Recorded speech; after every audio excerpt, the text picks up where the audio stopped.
one. Hello, good to see you. I've just recently learned how to use the ChatGPT extension in Google Sheets. There was a video that was online explaining how to use ChatGPT in Microsoft Excel. We use Google and we use Google Sheets. So I've been testing out how we can use a ChatGPT extension in Google Sheets. So you can go into the extensions section and actually choose the ChatGPT option. All right, that will be in there. And it's a little bit tricky because what happens is that it's credit based.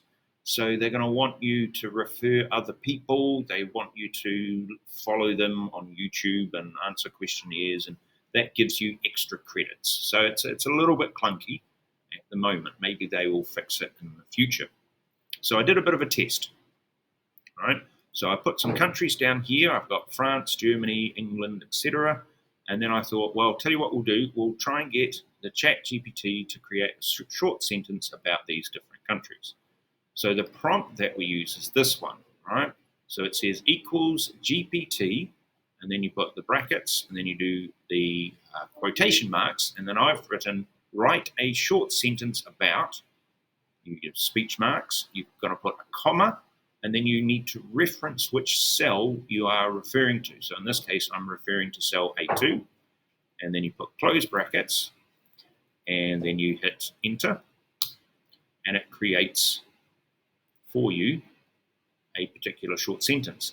Now, this one is telling me about France here. Rich history, delicious cuisine, stunning architecture. Right, so that's what ChatGPT has come up with.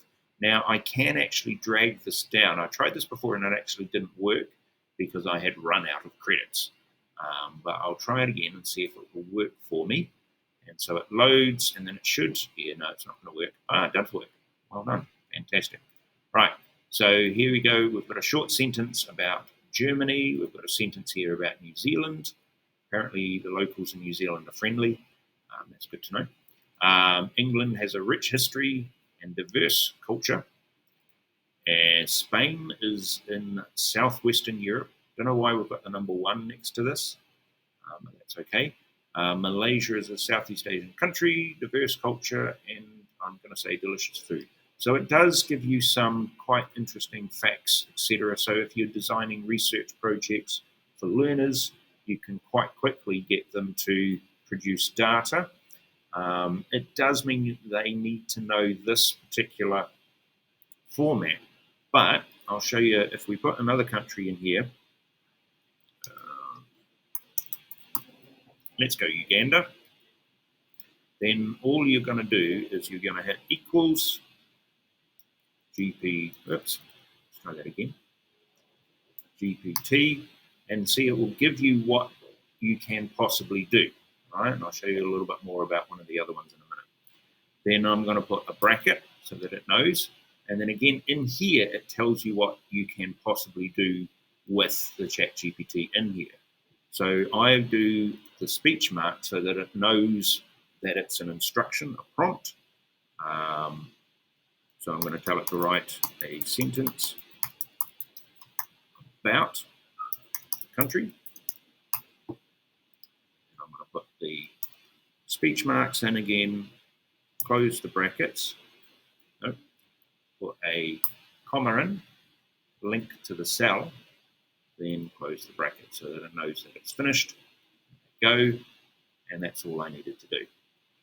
And once you've loaded it up once, you can then just copy the same formula into multiple cells. So then I thought, okay, well, let's look at capital cities. So what is the capital city of? And then A2. It has given me the name of the country and a question mark at the top. I don't know quite why it has done that. Feel free to tell me if you know why it does that. It does seem a little bit odd, right? It hasn't for England, which I find quite interesting, but it has for the rest. Malaysia, have we got the right capital city for Malaysia? I assume we have. Yes, we have. All right, and then what I can do, is I can just drag that down now that I've got Kenya and I've got Uganda, and it will go, multiple cities. Okay, Uganda is Kampala. Right. I'm not, England is London. I think that the language use is perhaps a little bit low. Germany is Berlin. So some it's got a full sentence explaining it. So France, question mark, the capital city of France is Paris. But others it seems to have gone for quite a truncated version. And again, I don't know why it does that. It is exactly the same formula. Feel free to tell me if you can figure that out. So then we're going to test it a little bit more. We're going to ask it what continent these countries are in. And it is just the same idea, equals GPT, the speech marks, what is the continent the country is a part of. Then you put the cell, and then drag it down to all of the other cells. So I can just drag that one down because I've added Uganda. And it should tell me that it's in Africa. There we go, part of the continent Africa. See this sentence here. So the sentence for Kenya is a country located in the continent of Africa. Whereas the sentence here says the country Uganda is part of the continent Africa. The English changes between the sentences. That's something I find interesting. You may not find that as interesting. I've also created a couple more tags, and I wanted to try something a little bit harder. So this is my let's try something harder tab. All right. So first thing I did was I thought, okay, let's test it. And obviously with the NBA, all right, I thought, well, here's what we're going to do. We're going to create a table, because that's one of the other options that you had when you did the equals GPT. Google came up with possible options for you. So I said, well, let's create a table, and I would like the average height of NBA players in feet. I had to specify in feet because otherwise it was going to cause me some problems. This is what it refers to as a table in this regard. And then I said of NBA players. I wasn't particularly specific. So it has given me LeBron, Kevin, Durant, Steph Curry, Giannis, and Kawhi. It hasn't actually given me any others. I possibly could have specified a little bit more in there, but it hasn't done that. All right. So then I thought, well, okay, let's try something a little bit more difficult with regards to data. So here's some data that I have collected, and I thought, okay, I'm going to see if I can create a table here.